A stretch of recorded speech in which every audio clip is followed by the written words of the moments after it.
He felt something break inside him the day he realized, as the story has been told, that he could no longer provide for his family the way he had always imagined. The move into the housing projects was for him a quiet humiliation.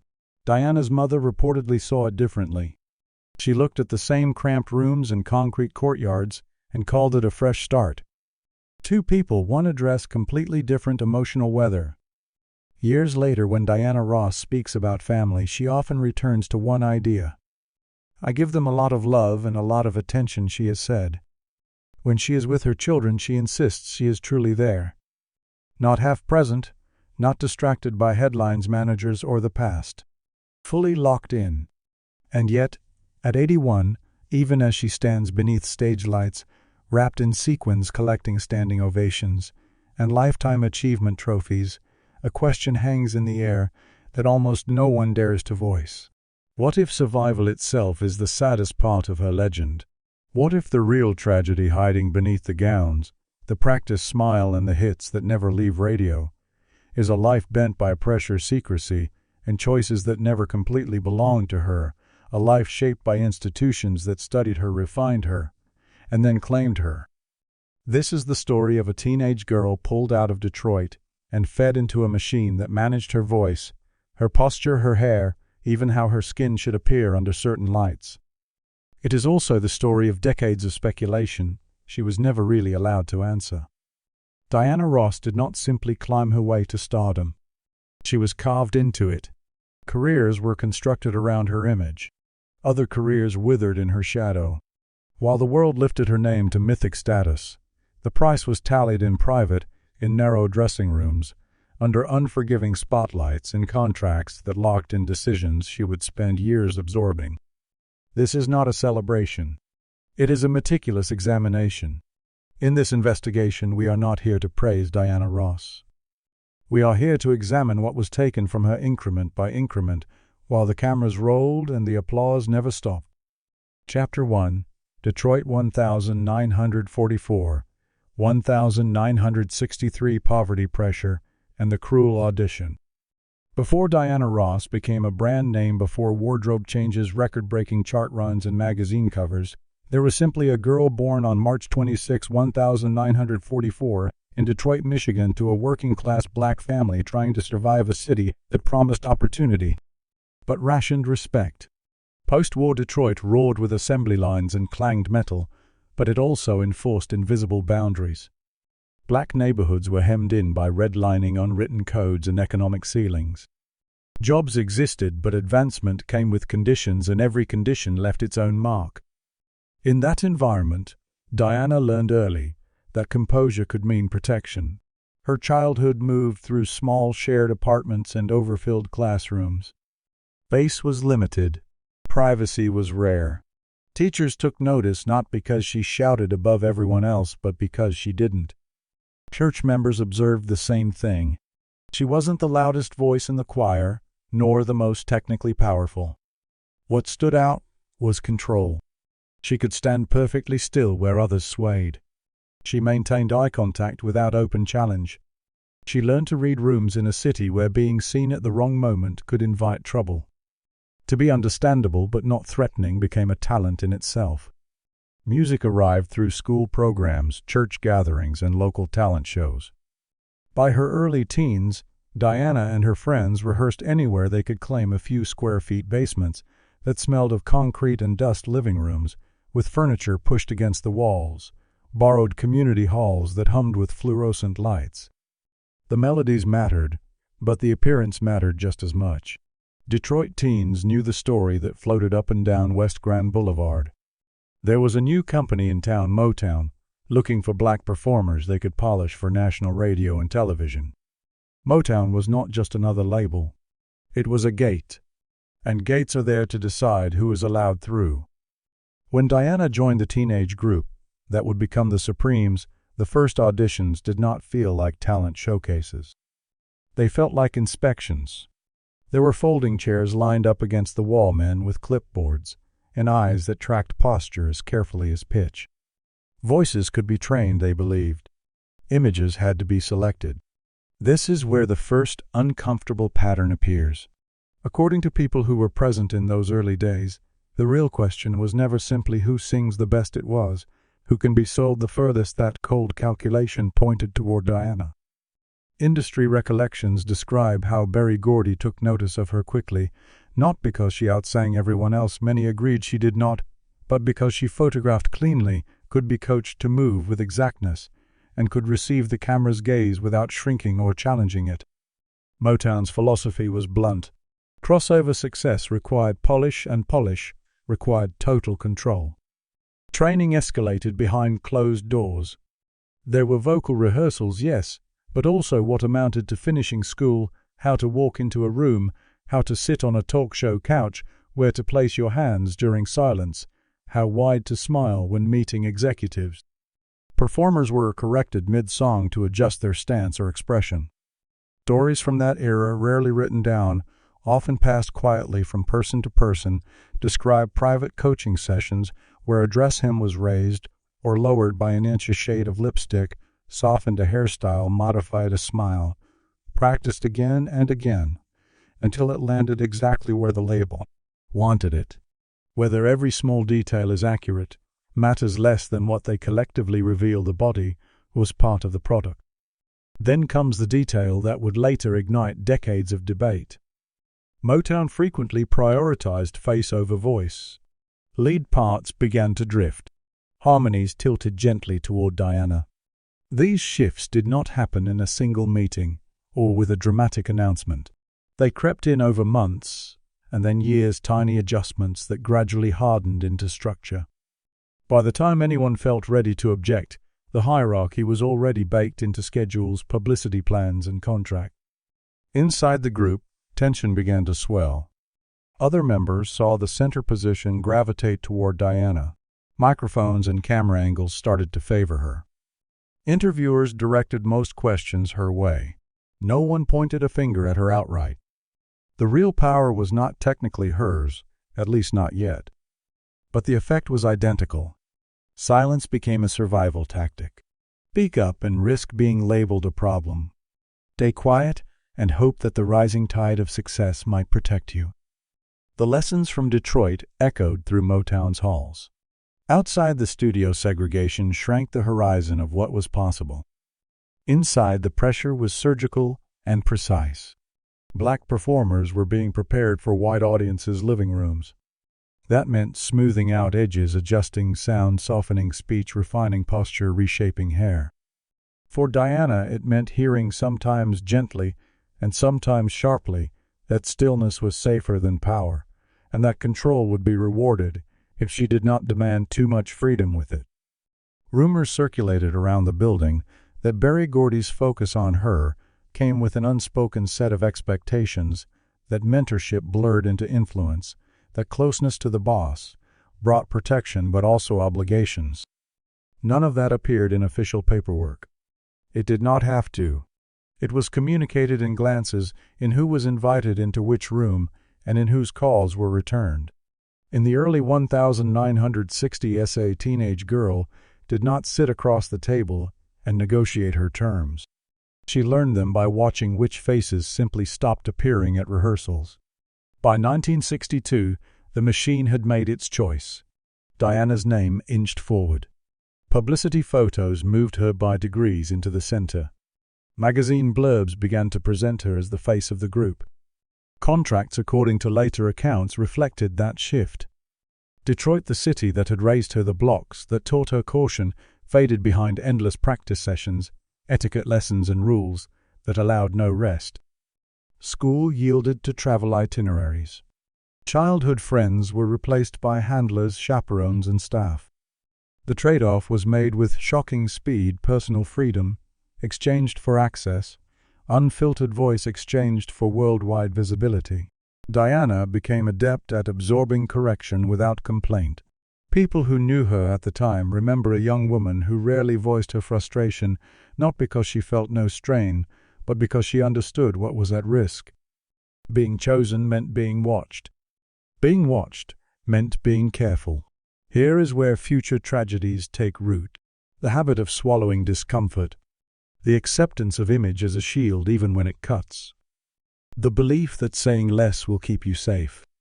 From the cold streets of Detroit to the polished floors of Motown, the message stayed the same: once the system selects you, you no longer fully belong to yourself. By 1963, the Supremes stood on the edge of national breakout. The decision had already been made. Diana was positioned at the front, flawless, composed, self-contained. The curtain was about to rise. The applause was inevitable. So were the consequences. The applause did not arrive softly. It crashed over them in a single season and never really receded. In January 1964, while winter still clung stubbornly to Detroit, Diana Ross stepped onto national television with a strange, heavy awareness. Something was different now. Motown's experiment had worked. The Supremes were no longer just another promising girl group. They had become an event. And events are not guided. They are managed. On January 13, 1964, Where Did Our Love Go hit #1. Within weeks, booking requests poured into West Grand Boulevard like floodwater. The group's calendar hardened into a grid of rehearsals, flights, tapings, hotel check-ins, and quick changes. Success demanded choreography far beyond the stage. Every entrance was timed. Every answer to every question was rehearsed. Every smile had a purpose. What the public labeled elegance was behind the curtain relentless pressure. Inside the group, the internal order shifted almost immediately. During early 1964 rehearsals, staffers began to rearrange microphones, camera placements, and blocking for television appearances. Tiny adjustments at first, easy to ignore, easier to excuse. But they repeated. At sound checks, Diana's microphone was tested first. During interviews, the host's gaze and questions drifted toward her, as if pulled by gravity. By the spring of 1964, she stood in the center by default. No memo announced the change. It was executed in offices, in quiet conversations, in directive phone calls. The reasoning, according to insiders, was brutally straightforward. Berry Gordy, it was said, believed that Diana's composure, her ability to hold herself still and precise, translated best into white America's living rooms. Under harsh studio lights, she photographed in a way executives deemed safe. She moved with restraint, never spilling over the edges of the frame. The calculation was commercial, not purely artistic. The label chose a face, then slowly rearranged the narrative to justify that choice. That decision carved directly into Florence Ballard's fate. Among musicians, and those close to the group, Florence was widely regarded as the powerhouse voice, the one whose raw tone could shake a room. But the squeeze did not arrive as a single blow. It arrived in fragments. One less lead vocal here. A shorter speaking segment there. A meeting held without her. By the end of 1964, unease had set in. So had changes in her body. Her weight went up and down under strain. Management described these shifts as professional concerns. The phrase seemed neutral. It quickly became ammunition. In 1965, the schedule intensified further. Tours stretched into punishing rooms. Travel blurred days into each other. Staff notes from that period describe late-night rehearsals where criticism targeted Florence's stamina and appearance with growing intensity. Feedback came in the language of business, but it landed on her skin and her psyche. When she faltered, there were no safety measures, only consequences. The machine did not slow for anyone's pain. That same year, whispers solidified into rumors about new closed-door meetings, where contracts, according to later accounts, were quietly adjusted. Motown never released official documentation to confirm every detail, but former employees would go on to claim that royalty structures shifted even more heavily in Diana's direction. Authority narrowed to a single focal point. Decisions that had once belonged to the trio began to orbit one name. When Florence asked questions, when she pushed back, a label was applied: difficult. It stuck instantly. By February 1967, the fracture could no longer be hidden backstage. Florence began missing shows after collapsing under the weight of stress and exhaustion. Management moved with swift precision. Cindy Birdsong was brought in as a stand-in then, without ceremony, as a permanent replacement. The reason offered to the public was reliability. The reality was removal. Florence's wardrobe was cleared from dressing rooms. Her access badge stopped working in certain spaces. The act carried on without missing a beat. Then came the quiet earthquake of July 1967. New promotional materials appeared. The name had changed. Diana Ross and the Supremes. No press conference. No explanation. No official goodbye. In one printed line, history was revised while everyone was still living through it. Power was no longer distributed. It was officially crowned. Backstage reports from that summer paint a picture of cold efficiency. Meetings were short. Orders were clear. Those whose careers improved kept their heads down. Those whose careers vanished had already lost their seats at the table. The machine rewarded compliance and erased resistance. Diana's silence became central to the story, not because she personally authored every decision, but because her elevated position required agreement.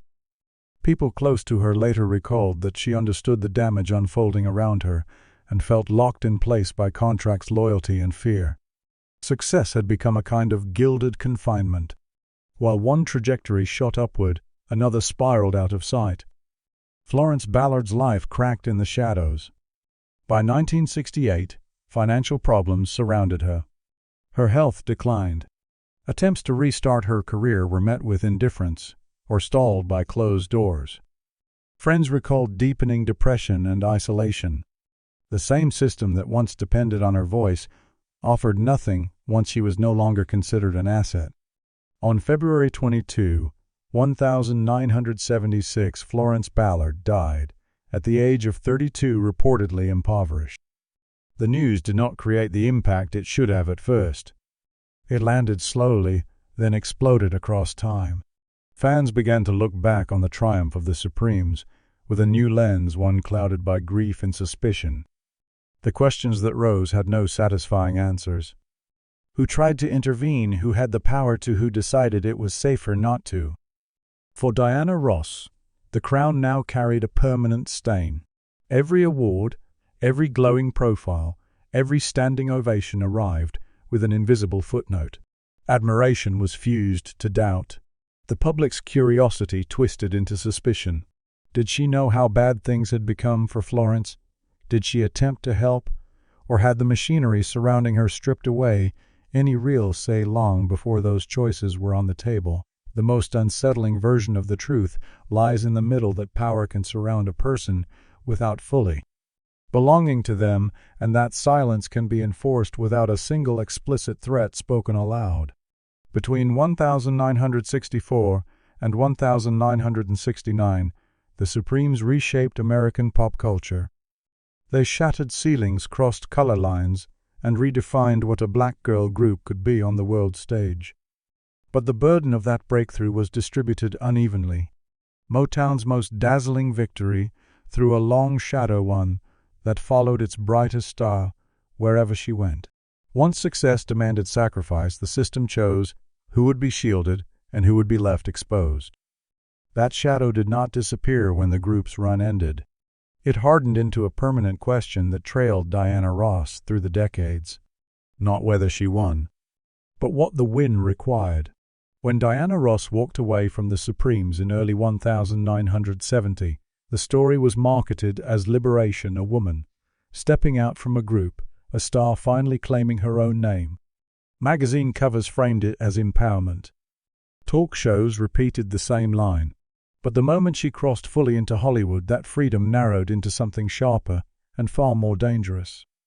On this side of the industry, there were no harmonies, no matching gowns, no other voices to absorb attention. There was only her face blown up on screens, frozen in still images examined frame by people she would never meet. Her first stretch in Los Angeles felt disorienting. The city moved faster than Detroit and somehow felt colder. Studios hummed with machinery and traditions that had been built for white skin, white lighting standards, white beauty assumptions, white norms layered into film stock, and camera tests long before Diana ever stepped onto a soundstage. The technology did not just capture. It corrected. And every correction demanded a price. During early screen tests for Lady Sings, The Blues in February 1972, technicians circled Diana adjusting and readjusting the lights like she was a technical issue, not a person. One assistant director was said to have muttered about hotspots on camera. Another quietly recommended changes to her makeup. None of it was delivered as an insult. That was part of the horror. The system spoke in calm, neutral tones while insisting she adapt. By the time filming actually began, the schedule left almost no room for the body to recover. 12-hour days. Take after take under punishing lamps. Foundation and powder layered on, removed and reapplied until her skin had no chance to breathe. Between scenes, makeup artists pressed sponges into already sensitive skin, moving quickly to stay on time. Off camera, the names of dermatologists started circulating among leading actresses like a separate secret contact list. These visits were not described as scandalous, but as routine maintenance. Procedures were presented as small, temporary, manageable. That is where the quiet speculation began. According to people who later claimed proximity to those productions, light chemical resurfacing treatments were sometimes scheduled between shoot days, timed to smooth texture and even tone for film stock that at the time refused to handle darker skin fairly. No one used the word bleaching in official spaces. Nothing was put into writing. Appointments happened privately, often late at night, with the hope that any redness or swelling would calm by morning. Hope does not always match what the mirror reflects. By late 1973, during fittings and camera tests, for mahogany crew members reportedly noticed persistent redness along Diana's cheekbones and jawline. One stylist suggested postponing a test, worried about how it would read under the lights. The answer came back fast and final. The date stayed. The shoot went ahead. The assumption was simple: makeup could hide irritation, lighting could disguise the rest. That choice did not exist in isolation. It echoed going forward. As the 1970s unfolded, Diana's image appeared to shift subtly, at first across films, television specials, and magazine covers. Fans noticed before critics did. Conversations began quietly in living rooms and beauty salons, then grew louder. By 1975, editors were reportedly receiving letters that asked why she looked different from one cover to the next. Publicists answered with a rotating set of explanations. It was the lighting, they said, or the specific film stock, or retouching by overzealous art departments. Each explanation contradicted the last. The lack of a clear, consistent story only fueled speculation. Inside the industry, the reality was more mechanical than mysterious. By then, Diana Ross was considered a high-stakes investment. Productions could not afford to halt. Contracts did not pause to accommodate healing. When her skin became more reactive, the response was not to slow down. It was to adjust everything around her. Filters were introduced. Shooting windows were narrowed. Light levels were brought down by small increments, barely visible to viewers, but crucial to the person standing under the lamps. According to those who worked on sets with her by 1977, sensitivity to bright light had become part of the routine. Between takes, Diana would shield her eyes or blink against the glare. Crew members quietly adapted and carried on. No one wanted to be the one to hold up production. Then the conversation left the studio walls. By 1979, radio hosts and columnists were openly debating colorism, pointing to Diana as an example without asking for her consent. Was she, as some people claimed, changing herself to satisfy Hollywood standards? Or was she being pushed into that corner by a system that had made darker skin an inconvenience for decades? The argument hardened into accusation. Each photo, each appearance became proof for whichever side wanted to claim her. The person was swallowed by the discourse. Diana became a symbol more than a human being. She did not issue a direct rebuttal. She had learned long before Hollywood that explanations invite interrogation, and interrogation rarely ends fairly for black women in entertainment. Silence, while painful, remained the least destructive of several bad options. But silence came with its own cost. It allowed everyone else to narrate her body for her. The most chilling detail from this period is not a single alleged treatment or one dramatic incident. It is how little time was afforded for consequences to unfold. According to multiple insiders, there were days when irritation had not fully calmed before cameras rolled again. Redness was covered. Tenderness was ignored. The expectation was that professionalism meant endurance. Hollywood rewarded those who absorbed damage quietly and kept working. By 1981, during a major televised performance, lighting technicians reportedly adjusted intensity mid-song after noticing signs of discomfort. Viewers at home saw only a seamless, glamorous broadcast. The people in the control room understood what it took to deliver that illusion. This was no longer treated as crisis. It was simply how things were done. What began as technical adjustments solidified into a permanent kind of scrutiny. Diana Ross was not merely acting in films and singing on stages during these years. She was placed at the center of a wider cultural battle over black beauty assimilation and survival under white-dominated standards. The industry that built and enforced those standards never truly stood trial.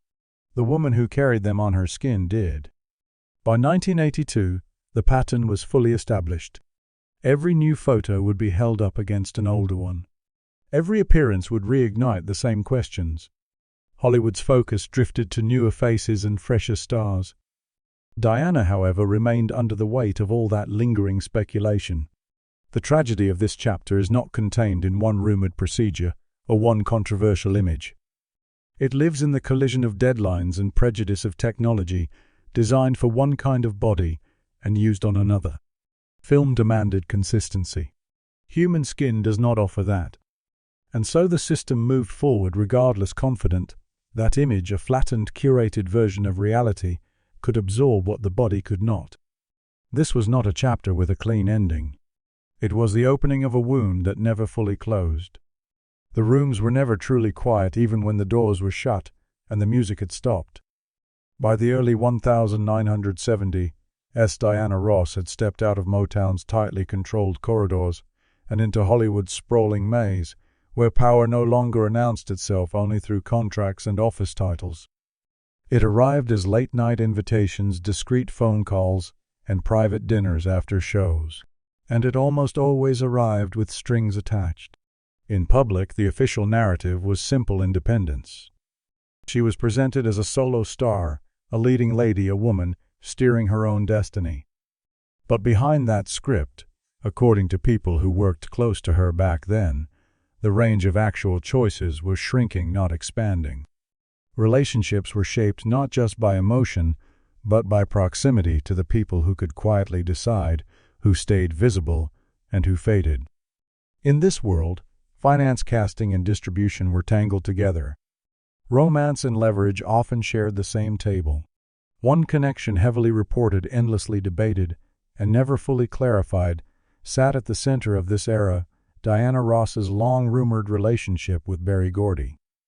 Insiders have described a bond that went beyond contracts and studio schedules, a connection that built careers while also restricting what could be said out loud. The timing was crucial. As Diana chased film roles, television specials, and a broader brand, Motown's influence did not evaporate. It traveled with her like a shadow. Protection came bundled with expectations. Silence arrived as part of the security package. Then Hollywood added its own layer. After premieres, parties migrated from ballrooms to hotel suites. In those smaller rooms, decisions were made about future albums, movie roles, and promotional campaigns. Agents, producers, and executives discussed trajectories over glasses and hushed conversations. According to contemporaneous accounts, Diana would often be there in person while these plans were drawn up, yet not as the main decision-maker. She was the subject being discussed, not the one holding the pen. One moment from late 1975 has been frequently cited by staffers who claim to have seen it unfold. After a sold-out Los Angeles show, the celebration shifted upstairs. At some point, the mood turned from congratulation to negotiation. A film shoot date collided with a tour commitment. Someone proposed a compromise that placed the physical and emotional costs squarely on Diana, demanding more work, less rest, tighter margins. The room agreed. She nodded. On paper, it was consensus. In practice, it was pressure disguised as cooperation. This is how control operated: subtle, collaborative, furnished with smiles instead of threats. Rumors began to crystallize around the idea of don't-ask arrangements. Not legal documents filed in court, but unspoken agreements enforced by access. Speak out publicly and risk losing momentum. Cooperate quietly and the machine would keep moving in your favor. In an era before widespread conversations about power imbalances and exploitation, this dynamic was treated as normal. The industry called it professionalism. Reporters called it discretion. The scandals that followed did not explode all at once. They seeped out slowly. Tabloids fed the public a steady stream of insinuations about affairs with men who controlled budget studio schedules or magazine covers. Each new rumor forced a calculation. Deny it and invite more attention. Confirm anything and risk professional fallout. Say nothing and be accused anyway. Silence was not a shield. It was simply the least dangerous weapon available. A particularly vicious wave of speculation hit in 1978 when a columnist implied without proof that Diana's continued access to high-level projects was owed less to talent and more to personal entanglements with powerful men. The claim went unsubstantiated and unpunished. For Diana, it left another scar. From that point on, every success she earned had to fight through a haze of suspicion. Every project she turned down, every boundary she tried to draw was interpreted as evidence of some unseen trade. What fans rarely saw were the private costs. According to people who say they were close to her at the time, Diana began to live in constant alert. Words were chosen like glass, carefully, painfully. She avoided unscripted interviews that promised honesty, but usually delivered traps. She declined opportunities that seemed designed to corner her into confessions. The damage built up quietly. Relationships were strained by the pressure of secrecy. Trust became thin and hard to maintain. Her inner circle shrank.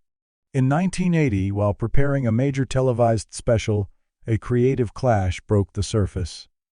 Diana pushed back against staging decisions that, in her view, magnified the scrutiny already swirling around her personal life. She wanted some control over what the cameras suggested. That resistance was noted. Later, when scheduling snags emerged, the willingness to accommodate her seemed limited. The lesson was delivered without anyone spelling it out: cooperation keeps the doors open. Push too hard and the room turns cold. Here is where the tragedy becomes razor sharp. Every time Diana chose to say less, audiences insisted on hearing more. Silence was framed as scheming, guilt, or manipulation. Few stopped to ask whether silence was in fact enforced by economic reality. Few wanted to consider what it would mean for a black woman, whose success underpinned entire companies, to openly challenge the machinery that fed off her image. The cruelest truth is that her agency during this period was both real and heavily constrained. She could select outfits, refine performances, make artistic suggestions. But she could not easily choose to disrupt the network of men, money, and institutions that depended on her compliance to keep operating smoothly. Power flowed around her like a river in flood season. She stood in the center, but that did not mean she controlled the current. By 1982, the pattern had hardened into routine. The same scandals were revisited under new headlines. The same whispers were recycled with minor edits. The industry continued to benefit from Diana Ross's name, her labor, her myth, while stepping back from any responsibility for the moral fog surrounding her. She remained highly visible and strategically voiceless. And so one question lingered, growing heavier as the years passed. How much refusal is truly possible when refusing threatens not just your career, but the livelihoods of everyone tied to your success? For Diana Ross, love leverage and work collided in rooms the public never saw, where choices were rarely simple, yes or no decisions. Every silence was later used as evidence against her. Every act of endurance was rewritten as intention. In a system that worships access and prizes secrecy, the cost of speaking out can be higher than the cost of enduring in silence. And when the outside world misunderstands that endurance, it becomes yet another accusation to answer for the rest of a life spent under watch. The curtain still goes up. That more than anything is what makes this final chapter so hard to look at directly. Diana Ross is not a ghost or a legend carved in marble. She is alive, present, and still working.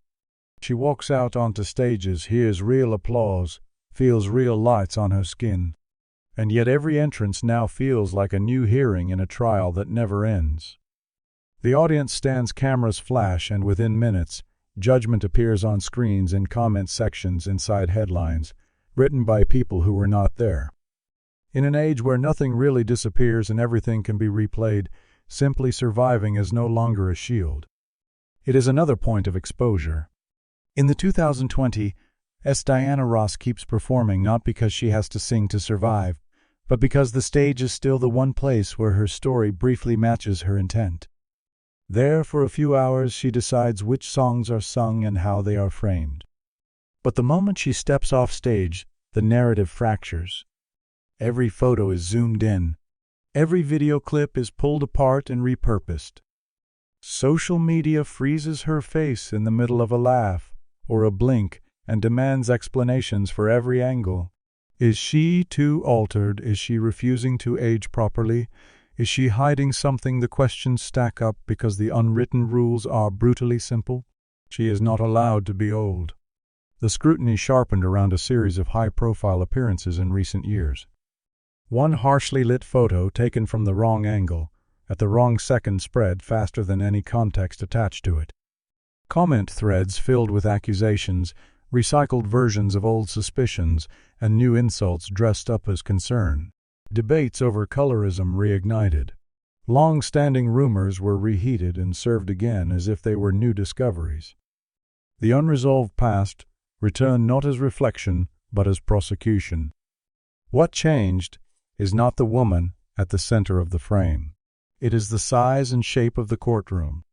Algorithms reward outrage. Subtlety and context do not travel. So every time Diana appears, it becomes another public referendum on her life, her choices, and a body conducted by strangers who consider themselves entitled to a verdict. When she smiles through it, the smile is labeled a mask, a dodge. When she says nothing, the silence is framed as guilt. When she speaks about legacy, gratitude, or endurance, some people demand a different kind of speech confessions they believe they are owed. Any explanation is treated as an admission. Any refusal to explain is read as proof. There is no answer that can close the case. The cruelty intensifies around aging itself. Time on her face is treated as a failure, not a fact. Lines are circled and enlarged. The way she moves is analyzed as if it were evidence. Any vocal strain becomes proof of decline. And in the public imagination, decline now requires accountability.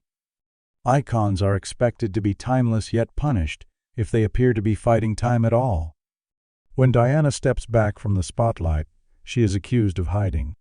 When she steps forward, she is accused of pretending nothing has changed. Recent conversations have reopened scars that never healed. Commentators revisit the Supremes, years peeling apart old footage, as if they have uncovered something no one noticed before, ignoring decades of discussion and context. Others dig into her Hollywood era, isolating still frames and crafting elaborate narratives, without addressing the technology prejudice or contractual pressure surrounding those images. The system that designed those conditions remains largely unnamed. The woman who survived them is asked to answer for all of it. Then comes the demand for a final explanation, calls for Diana to finally tell the truth. But whose version of the truth is being requested on whose terms in this media economy? Confession rarely brings closure. It generates content. Anything she might say could be chopped into clips, repackaged, debated, and monetized by others. She appears to understand that very clearly. Silence, learned early in Detroit and refined at Motown and Hollywood, still looks like the least destructive option. Yet the price of that silence has never been higher. The harshest part of this phase is the absence of any real exit. Traditional scandals end with something: a statement, a settlement, a retreat from public life. Aging does not. There is no final act to time. The punishment renews with every birthday, every candid shot, every trending video. Her body becomes a living archive that strangers feel entitled to annotate and correct. Most observers do not consider the cumulative effect. Years of scrutiny seep into muscle memory, into posture, into the spaces between words. Diana's composure, her careful, measured presence, has often been mistaken for arrogance, coldness, or distance. In reality, it functions more like armor. When every sentence can be twisted and every expression can be used against you, stillness becomes a survival strategy. The industry that benefits from this controlled presence does little to absorb the fallout. Tributes are produced. Lifetime achievement ceremonies are staged. She is honored as an icon in abstract terms, while the person behind the title absorbs the backlash alone. Praise does not cancel out harm. It can amplify it by resetting expectations she is no longer physically able or humanly required to meet. There is also another quiet violation unfolding in real time: the theft of her authorship. Documentaries, think pieces, YouTube breakdowns, and social media threads recut Diana Ross's life into narratives told with an air of certainty she has never been allowed to safely claim for herself. Other people analyze her choices, assign motives, interpret her image, and divide her into eras they can argue about. Her legacy is edited in public, largely without her direct input. She becomes a character in stories she did not write, moved through scenes chosen for impact and engagement, rather than depth or truth. That is the paradox at the center of her later years. Diana Ross is visible almost everywhere, and genuinely heard almost nowhere. She is asked to account for history while being denied the conditions needed to tell her story fully and without distortion. When she refuses interviews that promise vulnerability but are built for spectacle, critics call it avoidance. When she accepts ceremonial roles, they accuse her of managing her reputation. The maze is designed without a clean exit. This is why the last chapter of her life, as it stands now, feels less like a fall and more like a sentence. There is no dramatic collapse to mourn, no final scandal to close the book. There is only the ongoing reality of living under permanent observation, a life measured out in equal parts applause and accusation. A woman who is told she cannot age, cannot falter, cannot fully explain herself, because the minute she tries, her words will be taken, edited, and used to build a story that belongs to someone else. This is not a scandal waiting for resolution. It is a condition that persists, a crown that never comes off, a spotlight that never cools, an audience that will not leave the room. That may be the most devastating truth of all. As this story comes to a close, one conclusion cuts through everything. Diana Ross did not lose her life, but she did lose something just as irreversible: the simple, fundamental right to be seen first as a human being. From a girl chosen too early to an artist shaped by systems she did not design, to an elder judged for the crime of surviving longer than her critics, her tragedy is not a single mistake or one dark secret. It is a lifetime of being watched, interpreted, and sentenced by others. So the question is no longer whether Diana Ross made all the right choices. The real question is how many choices she ever truly controlled. Was her silence driven by fear or built from survival? Was her endurance a sign of extraordinary strength, or simply the last option left in a world that never offered her a safe alternative? If you know someone whose life or personality mirrors this story, share their name in the comments. We'd like to explore their journey as well.